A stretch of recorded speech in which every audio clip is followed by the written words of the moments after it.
Hello. ആ എന്താ കുട്ടേട്ടാ? ഒന്ന് കാണണല്ലോ. ആ ഓക്കെ ഓക്കെ. അല്ല കുട്ടേട്ടാ, എന്താ കുട്ട കല്യാണമൊക്കെ എന്തായി? കുട്ടിയുടെ കല്യാണമൊക്കെ ഇങ്ങനെ ആവണു. ആ ഡ്രസ്സൊക്കെ എടുത്തോ? ഡ്രസ്സൊക്കെ എടുത്തു. എടുത്തോ? എടുത്തു. ഗോൾഡോ? ഗോൾഡ് എടുത്തിട്ടില്ല.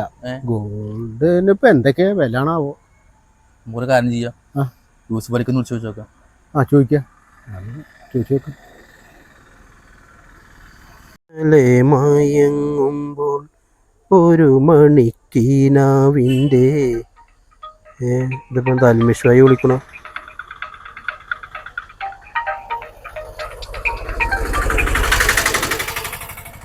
ഹലോ. അല്ലേ യൂസുഫ് അല്ലേ, ഇപ്പൊ ഗോൾഡ് എന്താ വില? പിന്നെ ഗോൾഡിന് 10 രൂപ, മിനി ഗോൾഡ് ആണെങ്കിൽ 6 രൂപ. നിങ്ങളിപ്പോൾ ഒരു വലിയ തുടങ്ങി മനസ്സാ. കുട്ടേട്ടാ, ഓനോട് ഗോൾഡ് ചോദിച്ചാൽ ഇന്ന വേണം തല്ലാണ്. ഓൻ കഞ്ചാവ് അടിച്ചിട്ടവിടെ ഇരിക്കണം.